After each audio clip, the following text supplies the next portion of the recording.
오늘 함께 볼 말씀은 이사야서 63장 1절에서 14절까지의 말씀입니다.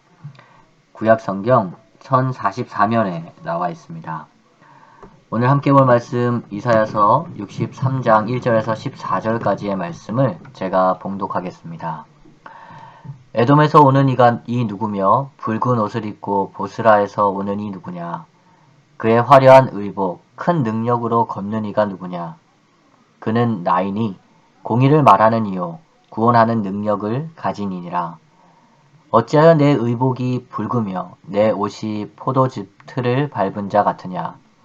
만민 가운데 나와 함께한 자가 없이 내가 홀로 포도즙 틀을 밟았는데 내가 노함으로 말미암아 무리를 밟았고 분함으로 말미암아 짓밟았으므로 그들의 선혈이 내 옷에 튀어 내 의복을 다 더럽혔음이니 이는 원수 갚는 날이 내 마음에 있고 내가 구속할 해가 왔으나 내가 본즉 도와주는 자도 없고 붙들어주는 자도 없으므로 이상하게 여겨 내 팔이 나를 구원하며 내 분이 나를 붙들었음이라.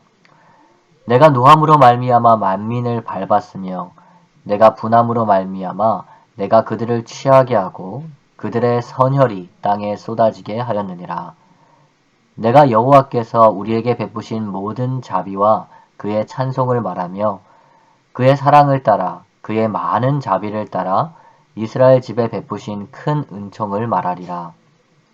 그가 말씀하시되 그들은 실로 나의 백성이요 거짓을 행하지 아니하는 자녀라 하시고 그들의 구원자가 되사 그들의 모든 환난에 동참하사 자기 앞의 사자로 하여금 그들을 구원하시며 그의 사랑과 그의 자비로 그들을 구원하시고 옛적 모든 날에 그들을 드시며 안으셨으나 그들이 반역하여 주의 성령을 근심하게 하였으므로 그가 돌이켜 그들의 대적이 되사 친히 그들을 치셨더니 백성이 옛적 모세의 때를 기억하여 이르되 백성과 양떼의 목자를 바다에서 올라오게 하시니가 이제 어디 계시냐. 그들 가운데 성령을 두시니가 이제 어디 계시냐. 그의 영광의 팔이 모세의 오른손을 이끄시며 그의 이름을 영원하게 하려 하사 그들 앞에서 물을 갈라지게 하시고 그들을 기품으로 인도하시되 광야에 있는 말같이 넘어지지 않게 하시니가 이제 어디 계시냐. 여호와의 영이 그들을 골짜기로 내려가는 가축같이 편히 쉬게 하셨도다. 주께서 이와 같이 주의 백성을 인도하사 이름을 영화롭게 하셨나이다 하였느니라. 아멘. 오늘 본문은 크게 두 부분으로 나누어 살펴볼 수 있습니다. 그리고 그 두 부분은 분명히 반대되는 메시지로 되어 있습니다. 1절부터 6절까지가 한 부분으로 에돔을 심판하시는 하나님의 모습을 기록하고 있고 7절부터 14절까지가 또 다른 한 부분으로 이스라엘을 구원하시는 하나님의 모습을 기록하고 있죠.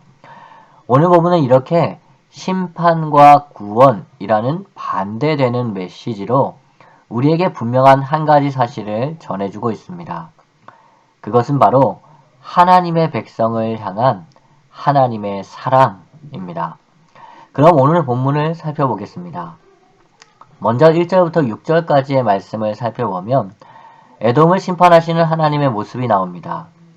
그런데 이 단락에서 반복되어지는 말씀을 살펴보면 매우 섬뜩할 만큼 무섭습니다. 1절과 2절을 살펴보면 불다라는 말이 반복됩니다. 3절과 6절을 살펴보면 선혈이라는 말이 반복이 되죠.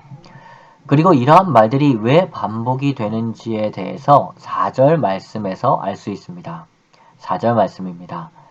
이는 내 원수 갚는 날이 내 마음에 있고 내가 구속할 해가 왔으나. 왜입니까?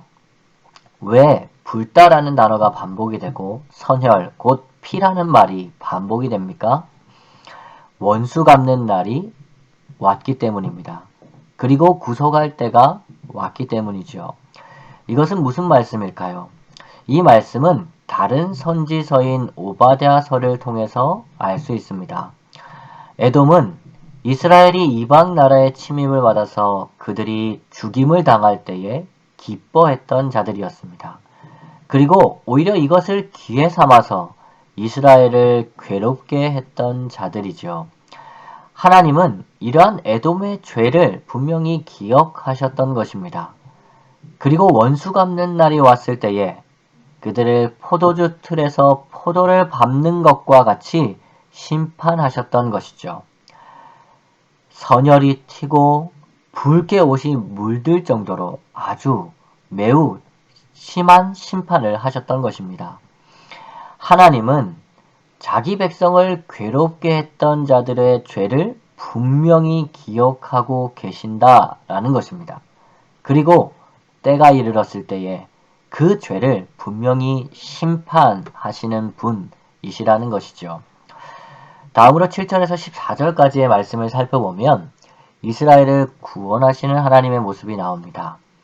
7절을 살펴보면 이스라엘 백성은 하나님께서 베푸신 모든 자비와 사랑 그리고 은총을 선포합니다. 그리고 8절과 9절을 살펴보면 하나님께서 이스라엘을 자기 백성, 거짓이 없는 자녀라고 말씀하시면서 자신이 친히 이스라엘의 구원자가 되어 주시겠다라고 말씀하시죠. 그리고 하나님께서는 자기 백성을 모든 환난 가운데 사랑과 자비로 안으셔서 구원하셨다라고 말씀합니다. 이것은 11절에서 14절에 기록되어 있는 이스라엘의 고백처럼 모세를 통해 이스라엘을 애굽에서 구원하시고 그 험난한 광야길 가운데 만나와 메추라기로 그리고 반석의 물로 또한 구름 기둥과 불 기둥으로 함께 하신 그 하나님의 모습을 통해 이스라엘 가운데 분명히 나타났습니다. 그리고 그들은 약속의 땅에 들어가서 양떼가 내려가서 그 골짜기에서 편히 쉬는 것처럼 하나님께서 주시는 안식을 누렸다라고 이야기를 하죠. 그런데 이렇게 은혜로운 말씀이 가득 차 있는 본문 가운데 이런 말씀들과 전혀 어울리지 않는 말씀이 오늘 본문 10절에 기록이 되어 있습니다. 10절입니다. 그들이 반역하여 주의 성령을 근심하게 하였으므로 그가 돌이켜 그들의 대적이 되사 친히 그들을 치셨더니. 무슨 말씀입니까?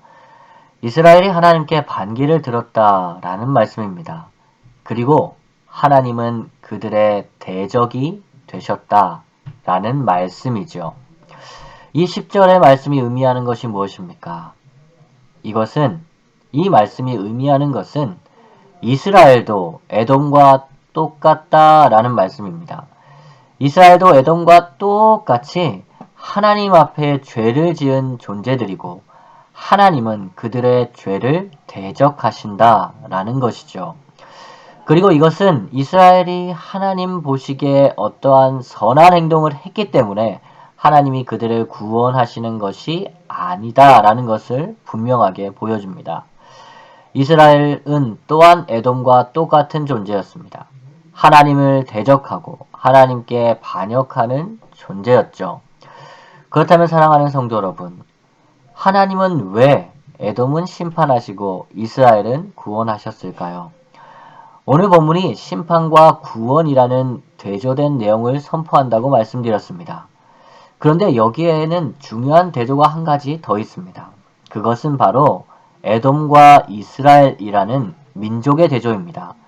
그리고 이것은 세대를 거슬러 올라가서 에서와 야곱이라는 대조를 생각나게 하죠. 그리고 에서와 야곱이라는 대조는 말라기 선지자의 분명한 선포의 근거가 됩니다. 말라기 1장 2절에서 3절의 말씀에는 이렇게 기록이 되어 있습니다. 여호와께서 이르시되 내가 너희를 사랑하였노라 하나 너희는 이르기를 주께서 어떻게 우리를 사랑하셨나이까 하는도다. 나 여호와가 말하노라. 에서는 야곱의 형이 아니냐. 그러나 내가 야곱을 사랑하였고 에서는 미워하였으며 그들의 산들을 황폐하게 하였고 그의 산업을 광야의 이리들에게 넘겼느니라. 말라기 선지자는 말씀합니다. 에서는 야곱의 형이고 장자였지만 하나님은 야곱을 사랑하셨다라고 말입니다. 사랑하는 성도 여러분, 에돔도 이스라엘도 에서도 야곱도 다 연약한 자들이었습니다. 아니 모두가 죄인들이었지요.